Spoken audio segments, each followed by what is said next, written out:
Достар, қалайсыңдар? Бүгін мен Ұлы Абаймен байланысты өзімнің сұрақ жауап деген блогымды жалғастырамын.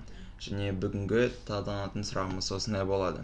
Алғаш өлеңдерін Абай кімнің атынан жарияланып отырды? То есть спрашивается, от кого имени были опубликованы первые стихи Абая? Жауабымызды видеоның астында көре аласыздар, және жауабымыз осындай болады.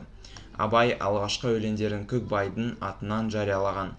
Тек қана 1886 жылы жас өлеңінен бастап ол өз атынан жариялануды бастайды. Көкбай дегеніміз кім деген сұрақ қойылса, оған жауап осындай болады. Көкбай Жанатайұлы 1861 жылы Шығыс Қазақстан облысы Абай ауданында дүниеге келген ақын, ағартушы, Абайдың шәкірті, жақын серігі, және кейбір деректерге сүйенсек, оның туысы. Енді барлығын аударайын. Первые стихи Абая были опубликованы от имени некого Көкбая. Ответ на вопрос, кто такой этот Көкбай, будет таким.